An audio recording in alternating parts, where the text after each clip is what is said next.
Cominciamo, buonasera a tutti, benvenuti. Siamo qui per presentare l'ultimo romanzo di Sebastiano Mauri, che siede alla mia destra. Sebastiano Mauri ha vissuto fra Milano, New York e Buenos Aires, è un artista, uno scrittore, anche un affermato regista. Nel 2012 ha esordito nella narrativa con il romanzo Goditi il problema, edito da Rizzoli. Sempre con lo stesso editore ha pubblicato il saggio Il giorno più felice della mia vita. Nel 2018 ha vinto il premio Flaiano Opera Prima con il film Favola. Allora presento velocissimamente il romanzo e poi Vincenzo ed io gli rivolgeremo delle domande. Allora, innanzitutto il romanzo è una narrazione di lungo respiro, parliamo di 400 pagine, che si apre con l'arrivo del protagonista e voce narrante Leone Amoedo nella foresta amazzonica, cito dal testo, il luogo con la più alta biodiversità del pianeta, la più multietnica, caotica e rigogliosa megalopoli che la natura abbia mai creato. Come tanti viaggiatori, Leone, che subito dà l'impressione di essere una persona vulnerabile, ferita e sicuramente, come si legge nel testo, straniera a se stessa, ha la sensazione, arrivato lì, di avere compiuto un viaggio più nel tempo che nello spazio.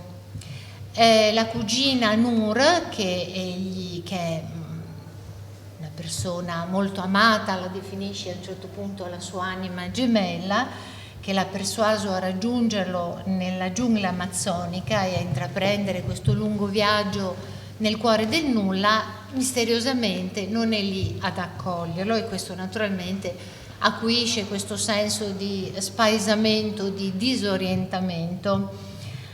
E Leone, che viene inizialmente chiamato il gringo dalla popolazione indigena, vive a Buenos Aires, ha girato il mondo e ha lavorato un po' come l'autore nel campo del cinema, della TV, dell'arte e del giornalismo, cambiando città, partner, continente. E arrivato qui si sottoporrà inizialmente anche comprensibilmente con scetticismo e anche timore ad un rito sciamanico.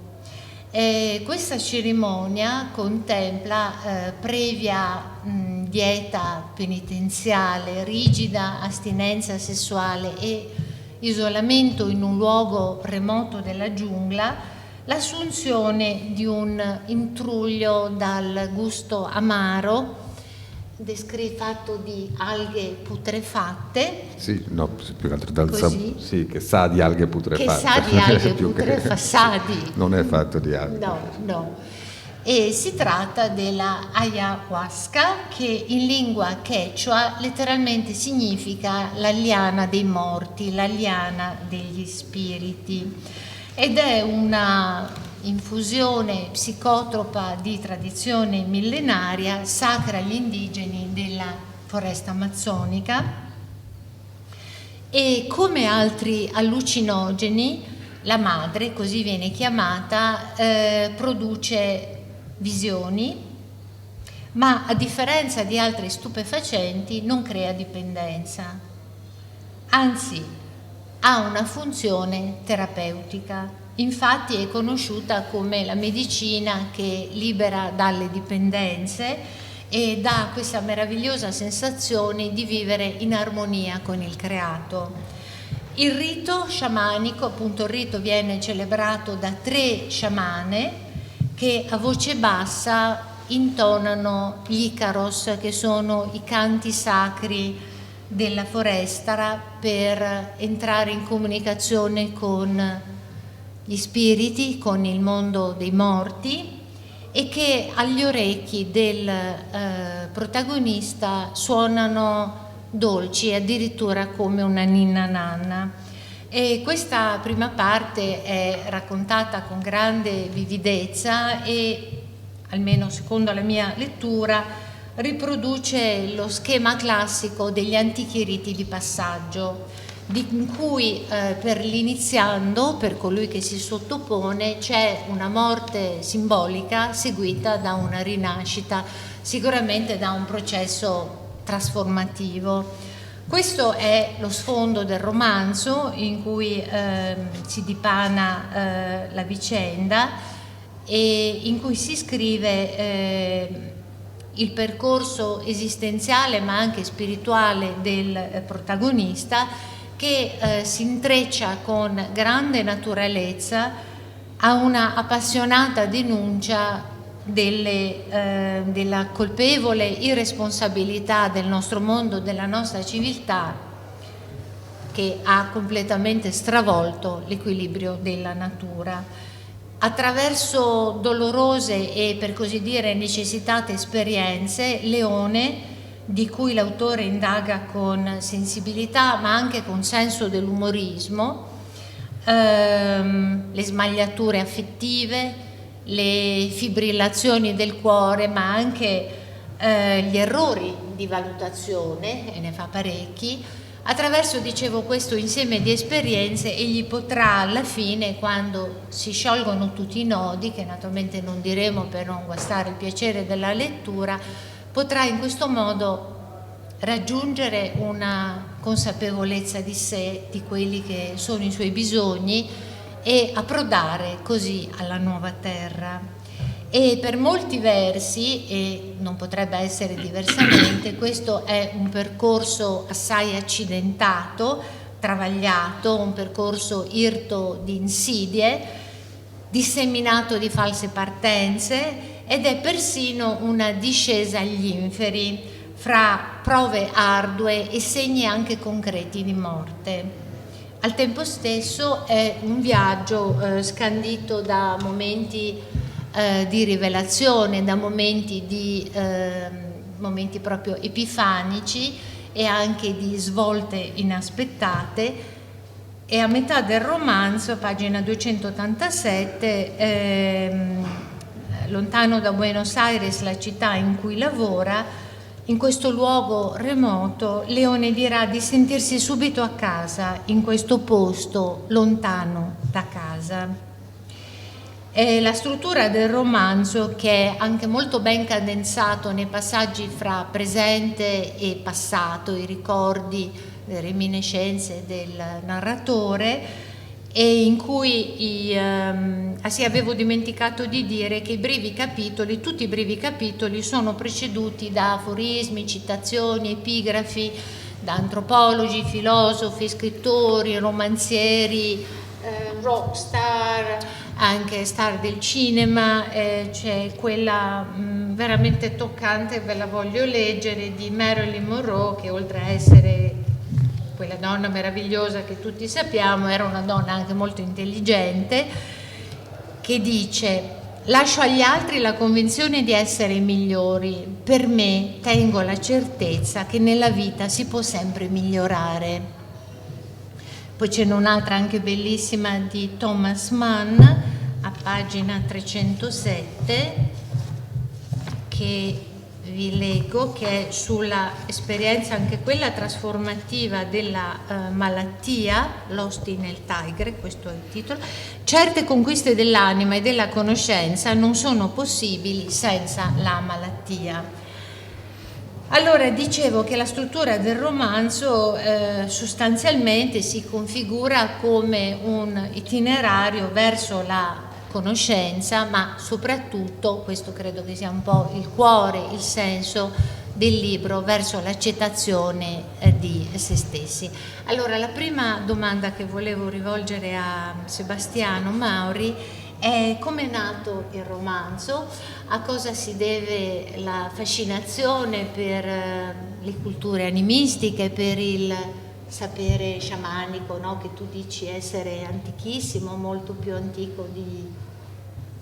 Sì, allora il romanzo è nato perché io, come il personaggio Leone Amoedo del libro, sono stato trascinato da una cugina dal carattere molto forte nel 2014 nel cuore della foresta amazzonica, A lei era stato diagnosticato un tumore terminale, aveva un po' esaurito le possibilità di cura che l'Occidente aveva da offrire e si è avvicinato a questi riti in cui si consuma appunto l'ayahuasca come ultimo tentativo di cura. Le è stato detto subito che non sarebbe stato possibile curarla, ma quello che sicuramente le ha regalato il contatto con gli sciamani e questi riti era il superamento della paura della morte. Dicevi prima che l'ayahuasca è chiamata la liana della morte. Si dice che il più grande regalo che ti possa fare l'ayahuasca è farti vivere la tua morte, non nel senso che vedrai il momento in cui morirai e come morirai, ma ti fa vivere quel momento di trapasso che non è affatto un approdo alla fine, una chiusura, ma anzi l'inizio di un viaggio, e in questo senso è sicuramente molto terapeutico perché ti toglie la paura che tutto stia per finire.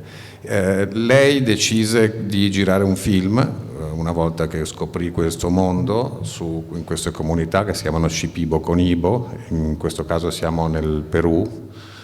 Le cerimonie di ayahuasca si fanno in tutti i paesi che toccano, i 7 paesi che toccano l'Amazzonia, la foresta amazzonica, ma in questo caso siamo nel nord del Perù. Io l'accompagnai durante le riprese di questo film. A questo punto partecipai veramente abbastanza impreparato a una di queste cerimonie, più che altro per curiosità, già che ero lì. E mi aprì delle porte che poi non sono mai più riuscito a chiudere. Innanzitutto ho approcciato queste persone come tutti, quando forse arriviamo dall'Occidente e ti ritrovi nel mezzo della giungla senza corrente elettrica, con persone che vivono in delle capanne di paglia.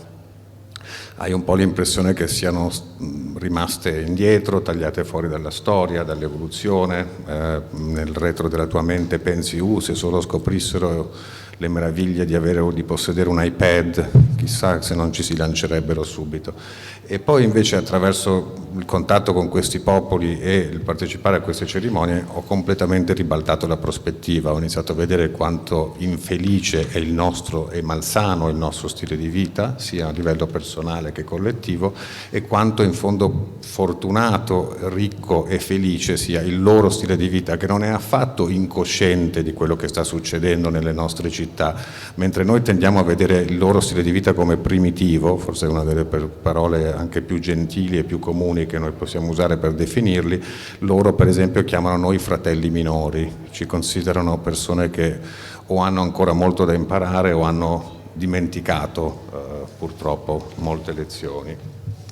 Vorrei solo fare un inciso sull'ayahuasca da subito rispetto ai pregiudizi che quando si sente parlare di una sostanza psicotropa, psicoattiva, psichedelica, tutti i pregiudizi e le lampadine che si possono accendere nelle menti di un occidentale.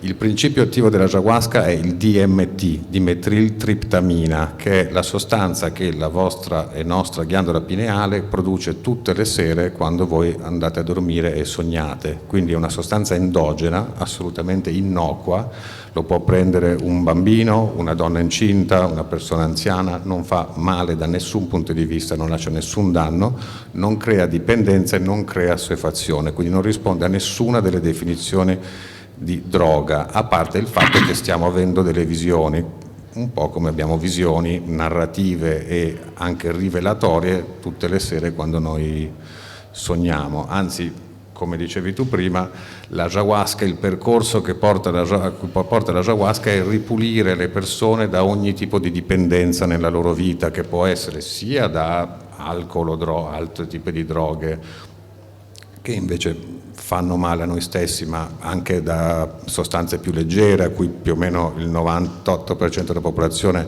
è dipendente, tipo lo zucchero o il caffè, o anche da relazioni malsane, da abitudini malsane che ormai fanno parte della nostra vita. Il principio di questa pianta è il ripulire le persone da queste dipendenze che appesantiscono e rendono infelice la vita di ognuno di noi, e non lo fa neanche per bontà, la fa perché, come sappiamo, le piante da sempre usano. Basta pensare agli impollinatori, ai frutti che sono fatti solo per gli animali. Le piante usano gli animali per la loro sopravvivenza. Quelle che vengono chiamate le piante maestre, l'ayahuasca, ma anche il peyote, la manita muscaria, si sono sobbarcate un compito un po' più pesante, che è quello di insegnare all'animale essere umano, che ha abbastanza potere da fare il buono e il cattivo tempo del loro ambiente. Come sappiamo, l'essere umano ha il potere di distruggere il loro ambiente, quindi minacciare la loro sopravvivenza, e sono sobbarcate il compito di insegnarci delle regoline base molto molto semplici di coesistenza.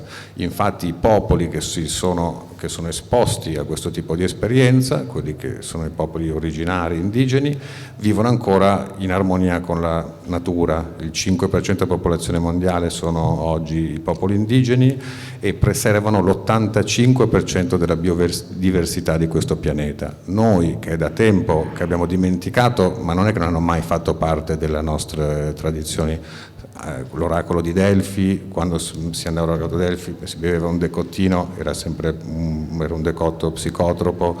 Il fiore di loto degli antichi egizi, il decotto psicotropo, fa parte anche della nostra tradizione, ma è stato perso come tradizione, così come è stata persa il messaggio, appunto, e la coscienza che queste esperienze portavano con sé.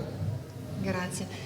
Forse Vincenzo vuole intervenire? Sì, buonasera. Per scelta mia ho deciso di leggere questo libro senza informarmi prima. Non sapevo assolutamente niente di niente, volevo un rapporto franco con il libro e l'ho trovato interessantissimo. È un libro molto ironico, spesse volte fa proprio ridere, francamente fa molto ridere. Ha un qualche cosa, sto facendo un complimento, non il contrario, ha un qualche cosa di un po' di saggistico, perché evidentemente la maggior parte di noi non sa proprio niente di queste cose narrate, e quindi è bene che è una buona maniera per addentrarsi dentro il discorso. E in più ha un carattere ipnotico, questo libro, straordinario, ha una magia di sottofondo che praticamente costringe il lettore a continuare a leggerlo. È una bella costrizione, una bella forzatura, e perché fondamentalmente nel libro la realtà si mostra magica, cioè si capisce che quella realtà oggettiva e fattuale che c'è davanti ai nostri occhi nel proprio interno ha una forte magia che in condizioni normali non riusciamo a vedere, e il libro è come se incorporasse un po' di questa magia che attrae sicuramente il lettore. Quindi anche io ho iniziato a leggere. Siamo nella regione dell'Ucayali, nel Perù. Chi ha presente la carta geografica del Perù, parlo di quel triangolo in alto che è già Amazzonia. Ci sono queste due culture che poi si sono fuse, Shipibo con Ibo, e poi ci sono queste realtà.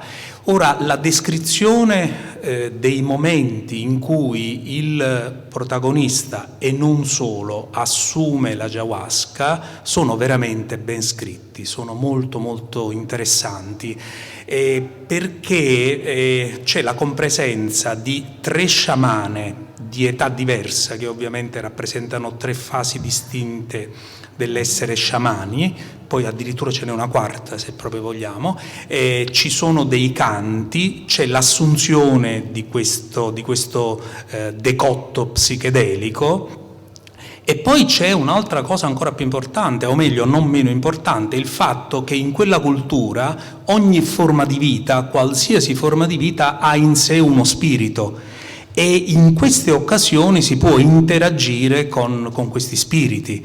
Molti di questi spiriti sono di animali, infatti a un certo punto, andando avanti nel romanzo, il protagonista diventa un po', posso dire, schizofrenico, no? Ha due animali dentro di sé, un giaguaro e un'aquila, che rappresentano due facce della sua personalità. Ripeto, queste descrizioni sono veramente efficacissime, perché si assiste a un viaggio dentro se stesso, a un viaggio fuori se stesso, di interazione con la natura e con il creato, con questi spiriti, ed è un viaggio veramente, veramente interessantissimo, un viaggio che poi è condotto attraverso una voce, perché il protagonista, nel momento in cui assume questa ayahuasca, sente una voce dentro di sé che è quasi una voce onnisciente, cioè questa persona sa benissimo tutto quello che riguarda chi ha assunto questo decotto, il passato, il presente, forse perché no anche il futuro. E la descrizione è veramente molto molto bella. Vi leggo un brevissimo brano, giusto per farvi capire di che cosa parlo. Poche righe. Distinguo prima gli atomi, poi il DNA, le cellule, le proteine e gli enzimi, ne osservo i fluidi, le vene e gli organi, continuo ad allontanarmi fino a che riesco a percepire questo corpo vivo che palpita, pulsa e pompa con molta foga. Capisco di essere io, sono entrato in me stesso attraverso la Via Lattea. Non avrei mai detto che ci fosse una strada che passava da lì. Vedete, c'è questa interazione tra macrocosmo e microcosmo che è veramente straordinario. Ora, io ho delle cose da chiedere assieme a Michela sulla natura, sulla società, su come si vorrebbe che fosse una nuova società e anche sul concetto di mascolinità, che è un concetto molto di identità di genere presente nel romanzo. Però la prima domanda che voglio fare è semplicemente diciamo sul privato. Questo personaggio, Leone, arriva lì fondamentalmente abbastanza diffidente, cioè si sente un po' incastrato in quella realtà, forse se ne vorrebbe anche andare, ma c'è la presenza di sua cugina, insomma partecipa a questi incontri e ne rimane, nel senso più bello della parola, contagiato, coinvolto in una maniera enorme, e piano piano tutte le sicurezze della sua vita si sgretolano. Sul piano privato, quindi il rapporto che lui ha con il suo compagno, sul piano pubblico, il lavoro, lui ha un buon lavoro presso un'agenzia televisiva e così via. Allora la prima domanda è proprio a che cosa deve rinunciare perché non gli sta più bene il protagonista Leone.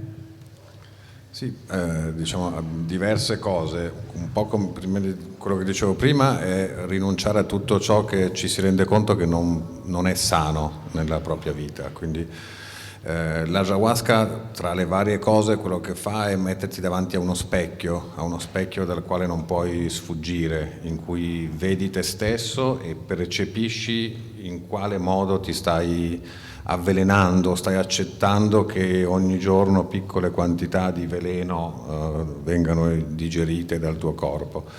Come fa l'ayahuasca per convincerti che quel veleno non va bene, invece di farti provare le piccole quantità che ogni giorno in fondo tu riesci a gestire, ti aumenta la dose, senti la tossicità, la forte tossicità di ciò che non ti fa bene. Quindi uno dei percorsi è ripulire la sua vita da tutto ciò che non fa bene, incluse una relazione, per esempio, che è quella che descrivo qua, che ormai non è più sana. Il mio personaggio ci metterà molto ad accettarlo e ci metterà molto a superarlo, come spesso succede, perché invece tendiamo a volte ad affezionarci un po' per inerzia persino a quello che può essere un veleno.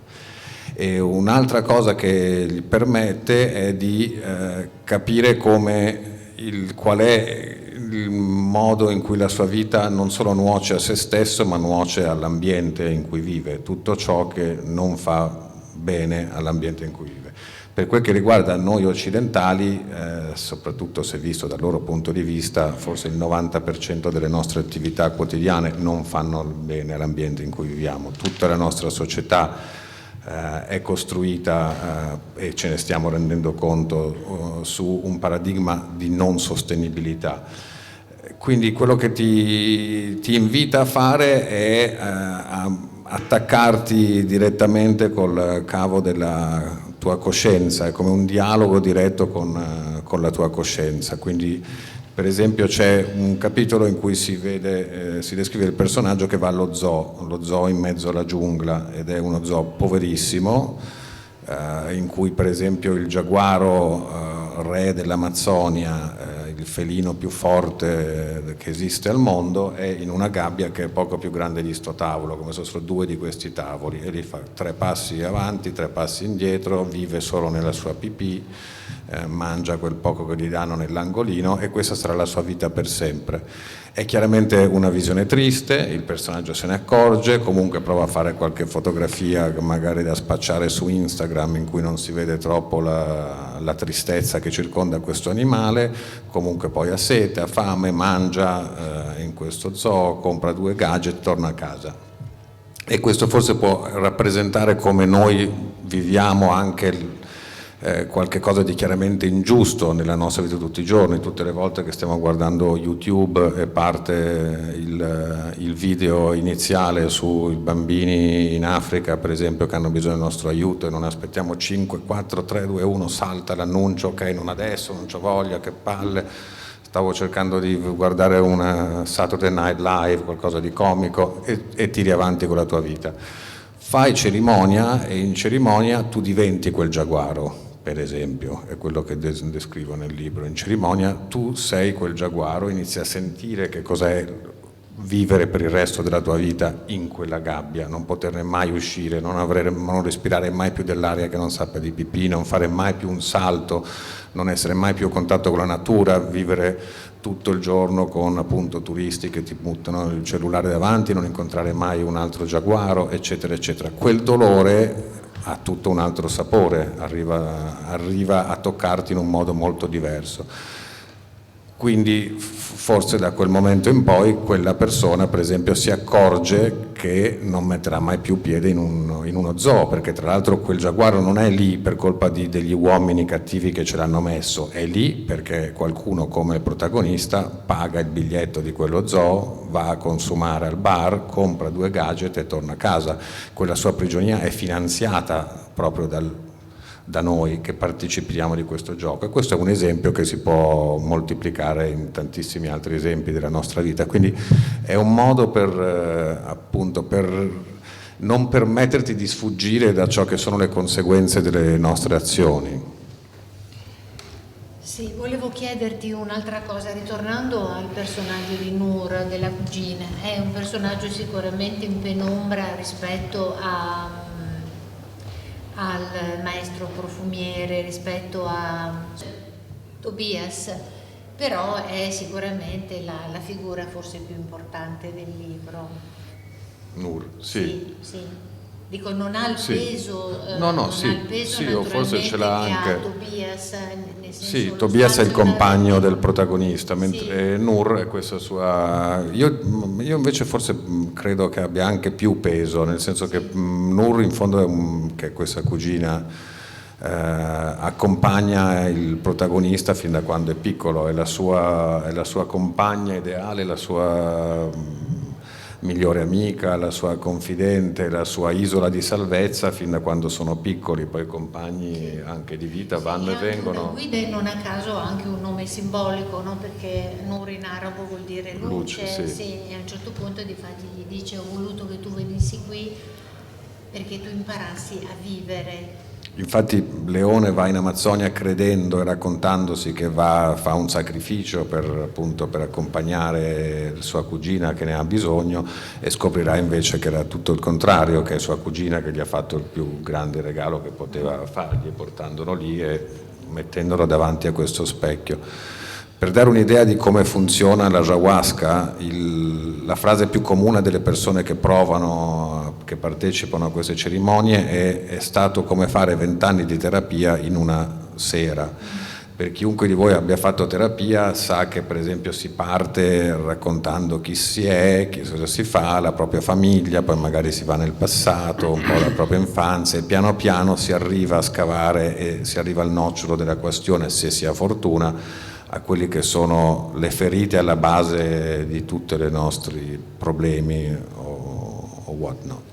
L'ayahuasca è un po' come bersi il proprio terapeuta e metterselo dentro, quindi non è interessata che tu parti dal dire chi sei, cosa fai, e piano piano andare a fondo e poi scoprire quelle che sono le ferite alla base. Lei parte dalle ferite alla base.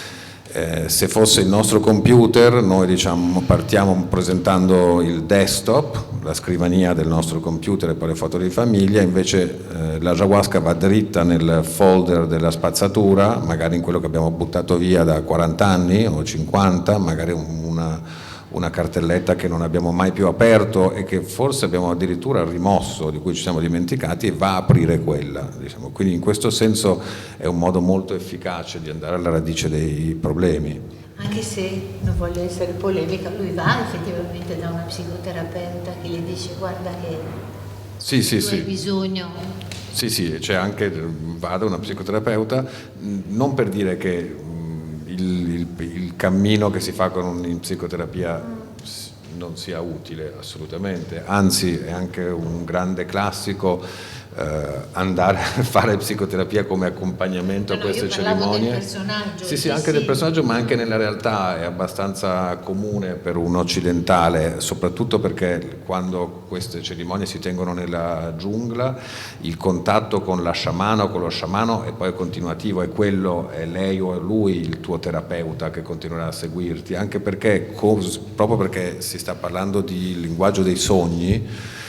Così come i sogni arrivano e si manifestano attraverso metafore, le metafore vanno anche interpretate e spesso c'è bisogno di qualcuno che ci aiuti a interpretarle, perché uno può anche interpretarle male. Quindi un accompagnamento psicoterapeuta di una psicoterapeuta è anche molto benvenuto, assolutamente. Vincenzo? Sì, adesso mettiamo la lente di ingrandimento su un argomento in particolare che man mano cresce sempre di più nel libro, il discorso di mascolinità. Il protagonista, abbiamo appena detto, ha una relazione all'inizio felice, poi piano piano questa relazione si sfalda, si corrompe, si guasta, con un bel ragazzo, Tobias, che fa il profumiere fondamentalmente, ed è felice perché sta con questa persona, o meglio crede di essere felice. Perché non solo, come ho appena detto, il rapporto man mano si guasta, ma poi nel corso dei suoi incontri, quelli là con la ayahuasca, capisce più che mai che ha sbagliato tutto, perché capisce che ognuno di noi, tutti noi, abbiamo dentro di noi un'identità maschile e un'identità femminile. Tra l'altro quelle popolazioni, è detto molto chiaramente in un capoverso, non danno nessun giudizio morale sulle proprie scelte sessuali, semplicemente giudicano il carattere e il contributo che le persone danno alla tribù, poi ognuno è padrone di fare quello che vuole. Bene, il protagonista capisce che ha improntato la propria omosessualità mentendo in maniera clamorosa con se stesso, mascolinizzandola. Non posso dirvi più di tanto, non voglio, perché è bene che lo leggiate dal libro. Praticamente il protagonista ha improntato una relazione omosessuale, nonché altri rapporti che ha avuto nella sua vita, privilegiando comunque un punto di vista mascolino. In più c'è anche un'altra cosa molto interessante secondo me, io vorrei che tu parlassi più che mai di questo, ma ovviamente anche del resto. A un certo punto si dice che il rapporto che l'uomo ha con la natura, di cui comunque parleremo dopo, è un rapporto mascolino, di distruzione, laddove invece la natura è per natura sua un qualche cosa di femminile. E quindi nel braccio di ferro tra la mascolinità dell'uomo prevaricatore e prepotente e la natura vince evidentemente l'uomo, non a caso sta distruggendo tutto quello che c'è da distruggere. Ecco, a me questa cosa è piaciuta proprio molto, non solo il fatto che il protagonista scopre di avere improntato la propria omosessualità in una maniera mascolina, quindi fondamentalmente sbagliata, cioè diciamo negando proprio questa identità fluida di genere che c'è in ciascuno di noi, ma il trasferimento al discorso, al confronto uomo-natura, mascolino-femminile, mi è piaciuto proprio molto.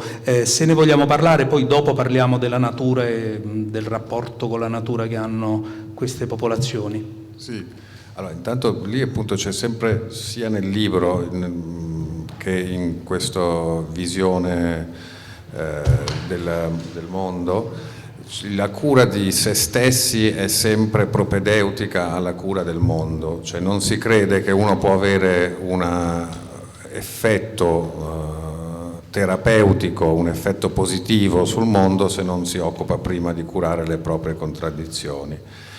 Loro dicono che l'umanità ha due ali, quella del maschile e quella del femminile, questo vale per ognuno di noi, come se fosse appunto un uccello che deve volare. Se non sbatte entrambe le ali con la stessa forza, chiaramente il suo volo sarà sempre zoppo, potrà fare dei salti ma dovrà sempre ricadere giù, e questo è quello che succede purtroppo alla società in generale, che premia i valori maschili, invece limita quelli femminili, e quindi sbatte un'ala con molta più forza, il suo volo è irregolare.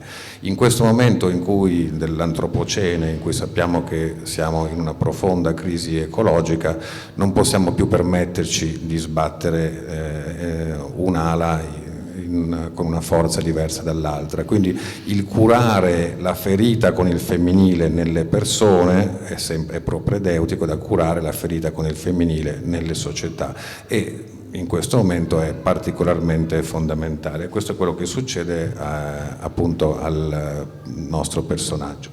Basta pensare, ancora oggi noi diciamo a un bambino maschio che cade, si sbuccia il ginocchio, se piange dopo un po' basta, tu non piangere perché sei un maschietto.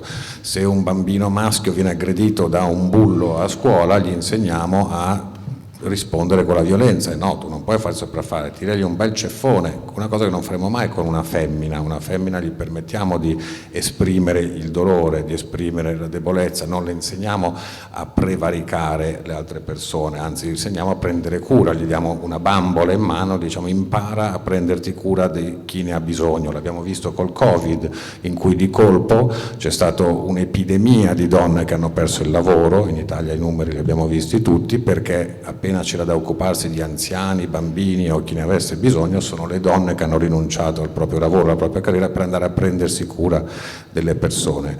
In questo momento di crisi ci sarà molto bisogno di prendersi cura sia delle persone a noi vicine che di popolazioni intere che dovranno sfuggire da parti del mondo che saranno ormai invivibili. Quindi questo paradigma che noi consideriamo femminile, cioè cui tutta l'umanità è invitata a partecipare, quindi semmai i valori femminili non solo sono quelli che dobbiamo portare allo stesso livello di quelli maschili, ma sono forse quelli a cui dobbiamo dare importanza, tanto che loro credono che nella prossima fase dell'umanità, in cui dobbiamo superare la cultura che ci ha portato all'autodistruzione adesso, anzi saranno proprio le donne a guidarci. Non è un caso che se voi pensate ai leader mondiali dell'ecologia sono quasi tutte donne, in effetti, non sono uomini ma sono quasi tutte donne, appunto. Ecco, difatti in parte hai già risposto alla domanda che volevo fare, che si legava anche a quella di Vincenzo, cioè mi sembra che nel libro sia molto insistito questo discorso del materno, della cura, dell'accudimento, e a un certo punto la madre, abbastanza all'inizio del libro, siamo a pagina 64, gli dice: tu non sarai padre, tu non genererai vita, questo non è il tuo destino, tu avrai un dono più grande, tu sarai madre di molte creature. E questo, devo dire, tocca anche, sigla proprio la conclusione, che è veramente bellissima, e sembra proprio dirci che forse la nostra salvezza passa anche attraverso la cura, il discorso del materno. Penso anche quando al protagonista viene recapitato l'uovo di Nandu, che sceglie come nido la camicia di leone, no? Quindi c'è questa idea che in fondo per salvarsi dobbiamo soprattutto prenderci prima cura degli altri, sì. E quindi c'è tutto.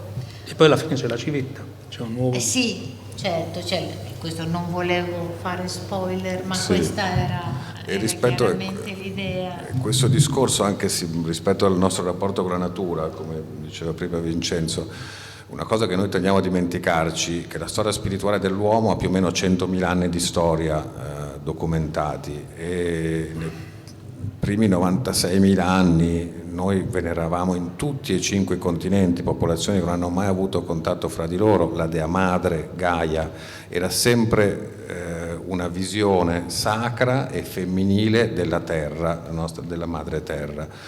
Poi a un certo punto, lo sappiamo, sono arrivate le sacre scritture che ci hanno presentato un Dio unico e maschio, che tra l'altro sono arrivate, da noi sono arrivate tutte le divinità maschili e belligeranti con le invasioni barbariche, con le invasioni indoeuropee.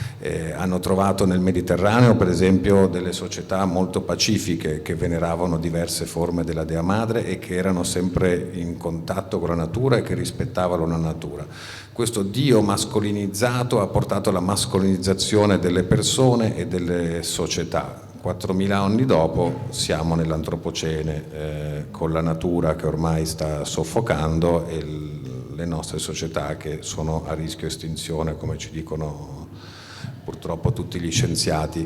Questo è per dire che finché noi continueremo a maltrattare il femminile, probabilmente continueremo a maltrattare la natura, che le due cose, il curare la nostra ferita con la natura e con il femminile, vanno mano nella mano. Il bambino che dicevo prima, a cui insegniamo fin da piccolo che deve essere un vero uomo, ancora oggi gli insegniamo queste 4-5 regoline, è una persona, per esempio, alla quale insegniamo che non può mostrare fragilità, dubbio, paura, sono tutte cose che se le mostri ti rende meno uomo, quindi devi imparare fin da piccolo a prendere e tenertele per te. Oggi per esempio, e tra l'altro il vero uomo, il padre di famiglia, quello che porta i pantaloni è anche quello che deve portare a casa lo stipendio, no? Con i tassi per esempio di disoccupazione che abbiamo sempre crescenti anche in Italia, non può che portare a degli uomini che non si sentono efficaci, non si sentono arrivati, il che si produce diversi effetti, tra cui uno i femminicidi che vediamo in costante aumento, che fanno veramente impressione ormai la quantità di volte in cui ogni settimana leggiamo di un nuovo femminicidio, ma anche di un altro dato, perché non tutti gli uomini risolvono questa loro impreparazione emotiva alla vita, perché alla fine è questo che succede. Il vero uomo a cui non è permesso di esprimere le proprie emozioni, le proprie debolezze, è una specie di bomba all'orologeria in cui un sacco di emozioni sono appunto compresse.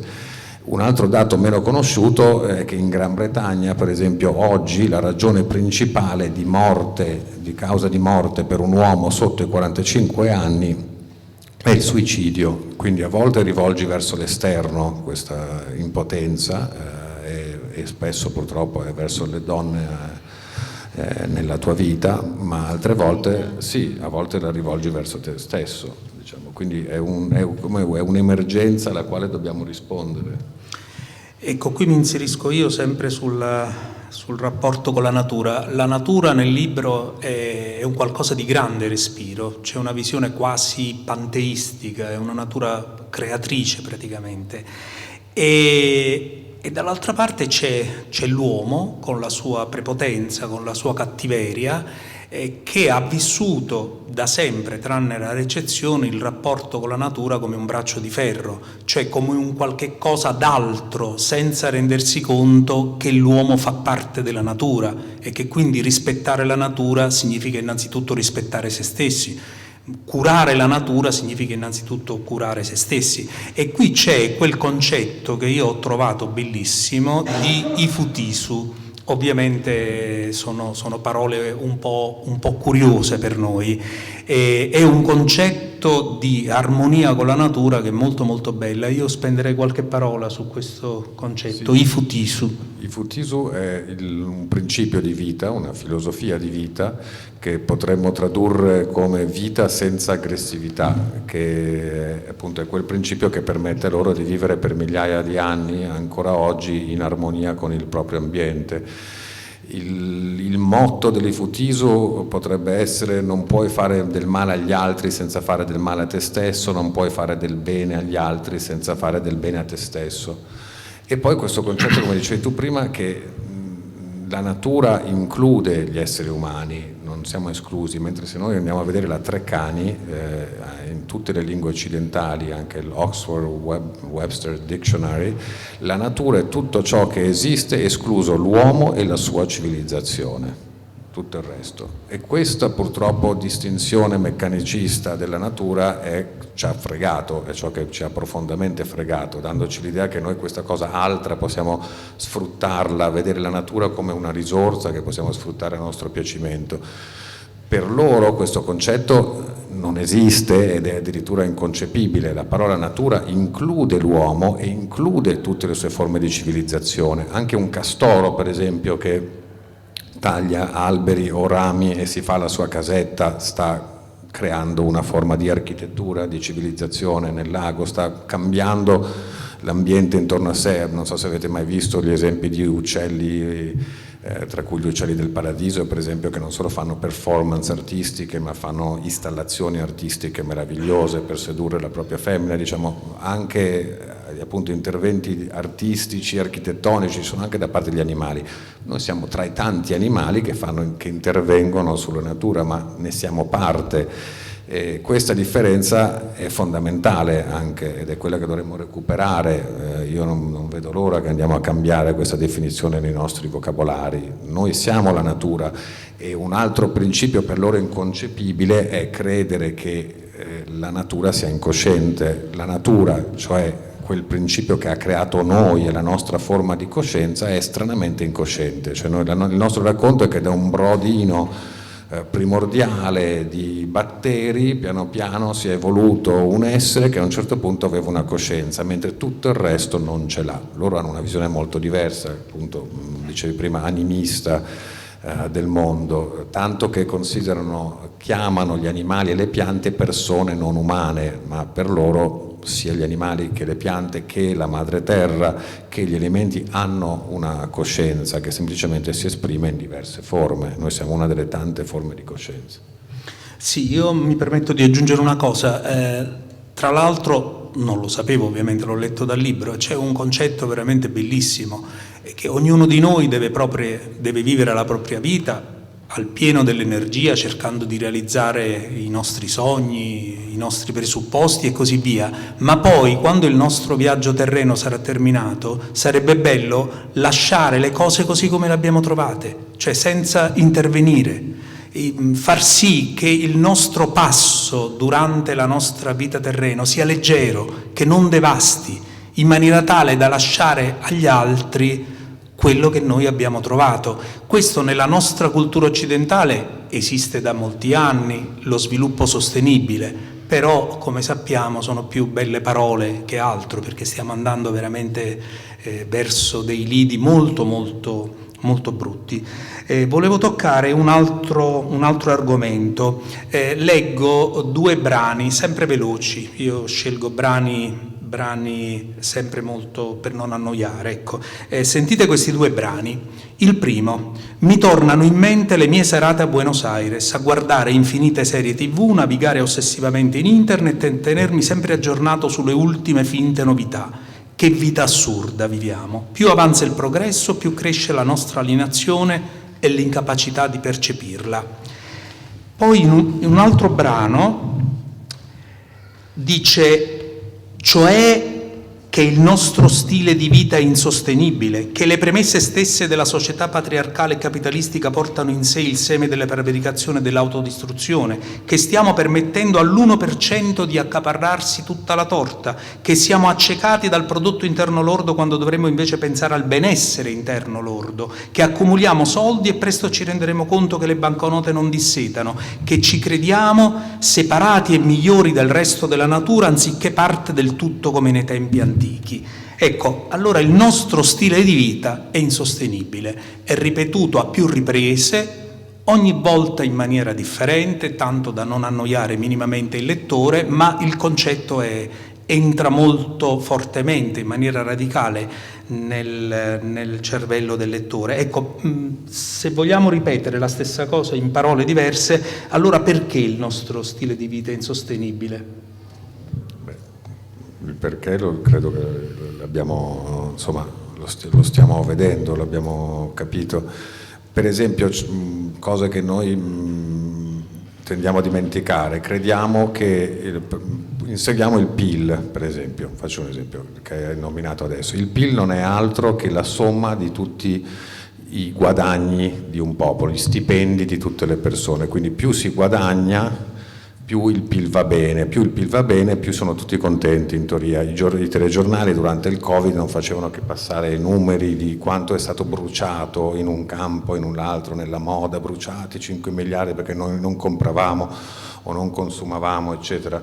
L'altra faccia della medaglia di quei soldi bruciati spesso erano soldi risparmiati, per esempio. È vero che è stato perso il lavoro, è vero che molti business hanno fatto meno soldi, però molte famiglie, molte persone singole anche hanno risparmiato una montagna di soldi in spese che prima facevamo in automatica, credendo che fossero parte intrinseca della propria vita e che invece durante il lockdown abbiamo smesso di fare.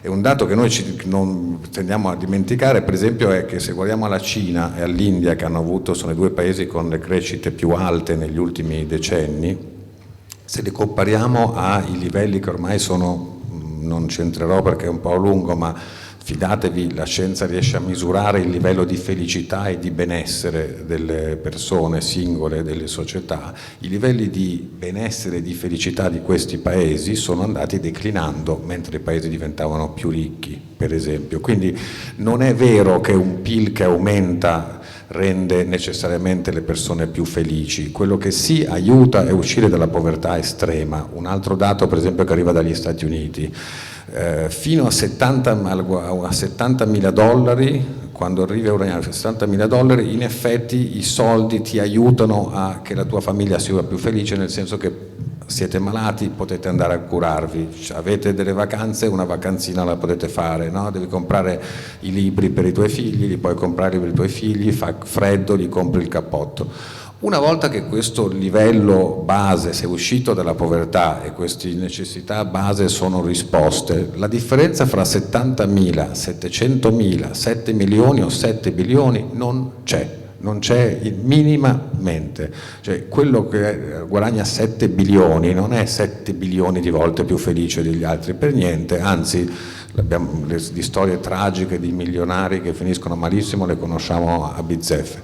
Quindi anche l'inseguimento, per esempio, del guadagnare di più per essere più felici, per aumentare il nostro benessere, è uno specchietto per le allodole, è una totale finzione. Quello che porta questo pensiero poi, nell'aumentare la ricchezza privata, è nel non mettere nessuna importanza invece a quella che è la nostra ricchezza comune, quello che tutte le nostre società civilizzate stanno facendo in Occidente, è ridurre sempre di più quello che è il benessere comune. Poche generazioni fa i bambini potevano andare a scuola da soli, il pomeriggio giocavano a calcetto nella piazza fuori da casa. Venezia, giusto che non ha le macchine, è una città dove si può fare meno questo esempio, ma in tutte le altre città del mondo dove ci sono le macchine è aumentata la popolazione, il disordine, la violenza, i bambini non hanno più, e anche gli anziani per esempio, non hanno più luoghi di aggregazione comuni, c'è un forte degrado di quello che è il bene comune, gli spazi comuni dove si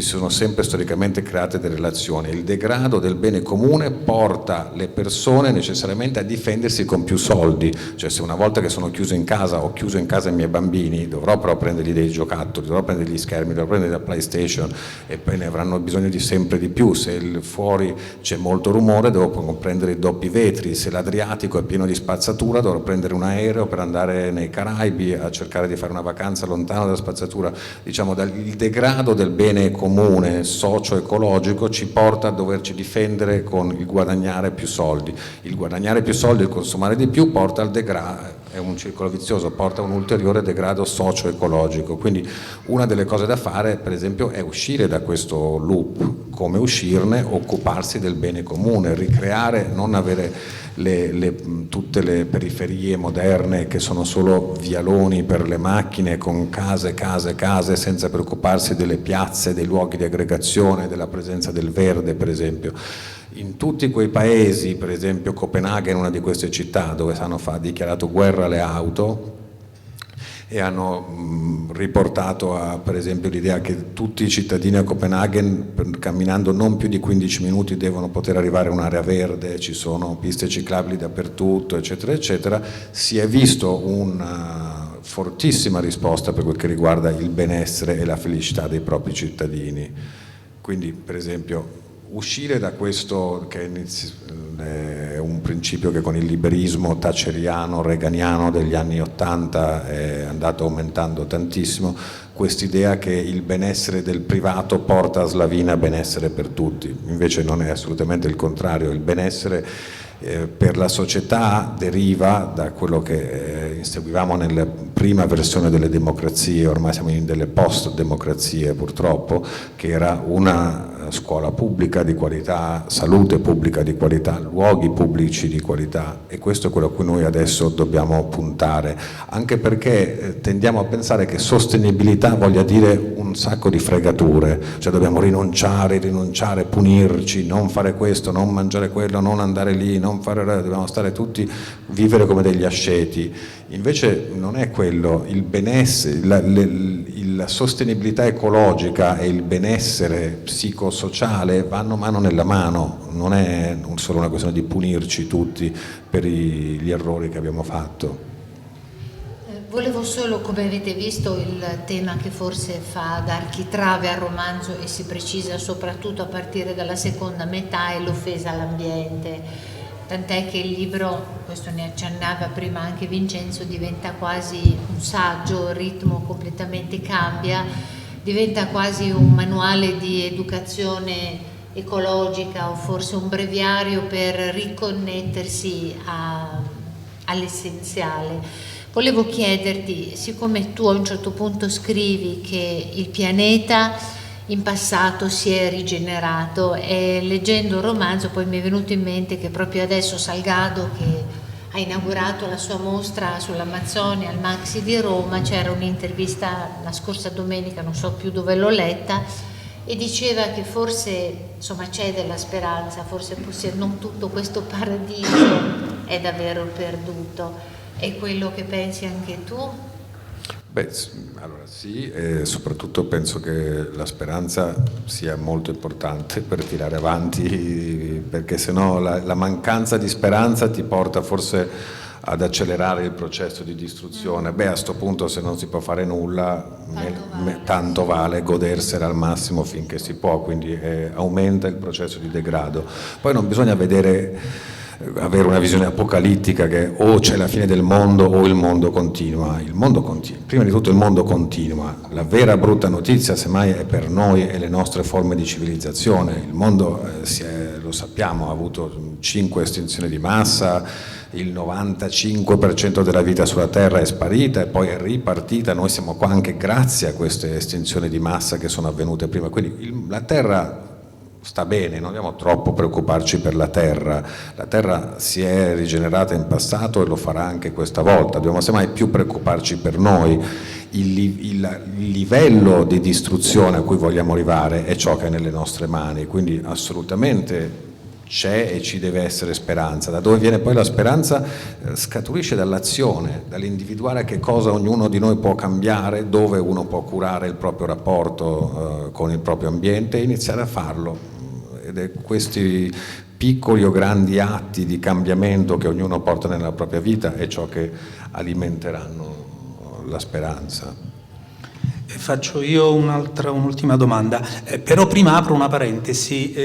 Prima, mentre dicevi quelle cose là, mi era venuto in mente proprio la Danimarca, una parola danese diventata ormai famosa in tutto il mondo proprio perché indica il concetto di benessere e di serenità, e anche al Bhutan, perché il Bhutan è l'unico paese al mondo che ha inserito come premessa, oltre allo sviluppo sostenibile, il benessere, non il PIL, il benessere del singolo cittadino e della società tutta. È l'unico paese al mondo in cui nelle premesse della società compare questa parola importantissima. Quindi, che è il BIL, il benessere interno loro. Sì, il benessere, il BIL, esattamente. Quindi mi era venuto in mente proprio la Danimarca e il Bhutan.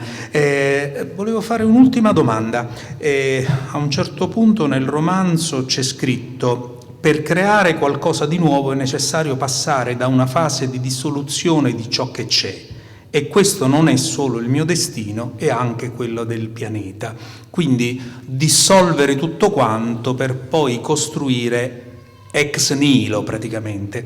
Qui si parla di nuova terra, credo che sia un concetto azteco, è vero? È un concetto azteco la nuova terra, e quindi la domanda che io faccio è: ci sono secondo te le premesse per creare una nuova terra? Nel romanzo si parla proprio del 2020, e poi però compare, come quando si gioca a carte compare un asso di picche che scompiglia tutto, e che è il virus, questa pandemia che ci ha condizionato e continua a condizionarci. Quindi che tipo di rapporto c'è tra la dissoluzione, la nuova terra, su cui comunque dobbiamo essere ottimisti, l'abbiamo detto prima, o perlomeno avere un filo di speranza, e questa new entry, questa nuova entrata del virus, che c'è proprio nelle ultime pagine del libro? Sì, questo, perché io questo libro lo scrivevo nel 2019, la nuova terra era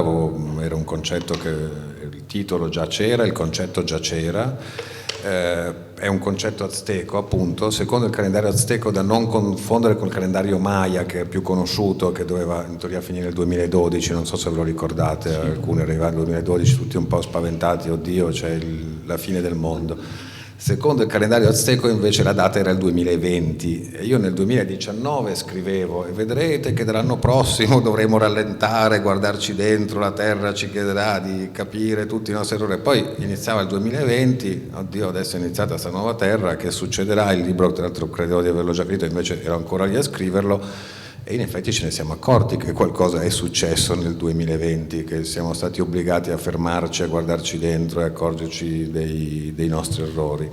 Quindi questa è un'antica profezia, la profezia del condor e dell'aquila, appunto azteca, che dice che le popolazioni dell'aquila, l'aquila rappresenta la ragione, la pragmaticità, il condor rappresenta invece l'emozione, la spiritualità, l'aquila rappresenta il maschile, il condor rappresenta il femminile, e come le due ali di prima, di cui parlavo prima, dovrebbero essere in equilibrio, le due cose, mentre fino al 2019 la prevaricazione dell'aquila sul condor avrebbe portato la terra e le popolazioni a un processo di profondo squilibrio e di profondo malessere, che è quello dove siamo. Nel 2020 inizia un nuovo ciclo che sì deve portare alla dissoluzione di quello che c'è, quindi al ripensamento di queste post-democrazie, al ripensamento di questo nostro stile di vita che sicuramente sta avvelenando noi stessi, la società e il pianeta. Però la buona notizia, almeno secondo quello che dicono gli aztechi e questa profezia, è che il prossimo ciclo riporterà un equilibrio fra questi due concetti dell'aquila e del condor, e quella che si chiama la nuova umanità, che vivrà nella nuova terra, sarà finalmente di nuovo in armonia con l'ambiente. Quindi secondo questa profezia torneremo ad avere un rapporto sostenibile con noi stessi e con l'ambiente. Bene, mi pare una perfetta conclusione, ma prima di congedarci volevo chiedere al gentile pubblico, come si dice, c'è qualcuno che vuole rivolgere una domanda all'autore del romanzo? Coraggio.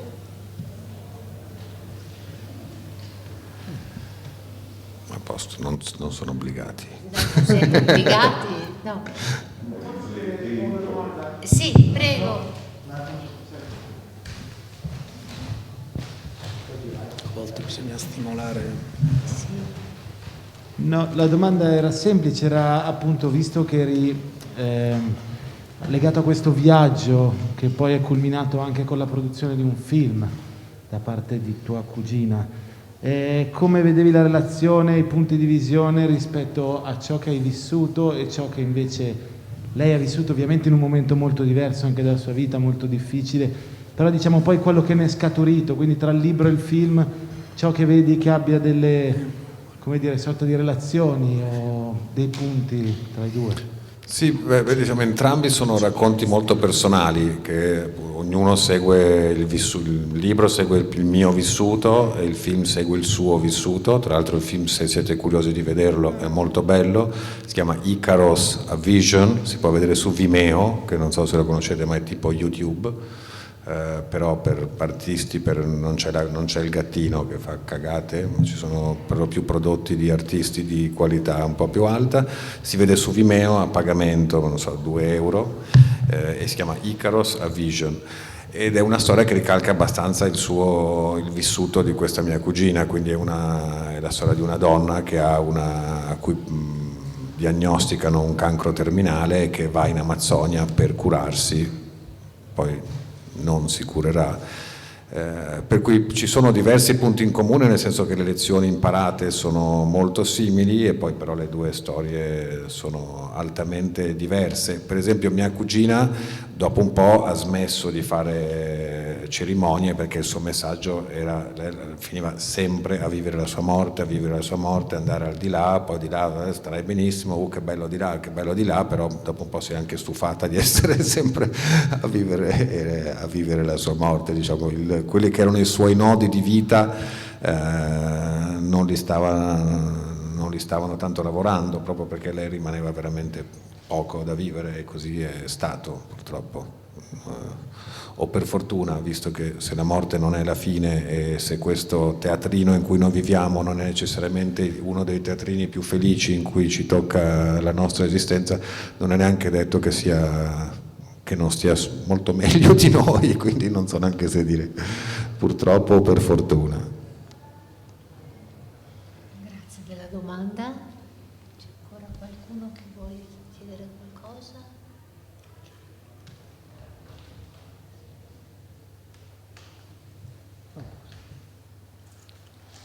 Va bene, grazie mille a tutti. Va bene, allora ringraziamo tantissimo Sebastiano Mauri e vi ricordo, se qualcuno volesse acquistare il libro ha la possibilità di farlo e anche di farselo autografare. Bene, grazie. Libro con un prezzo contenuto.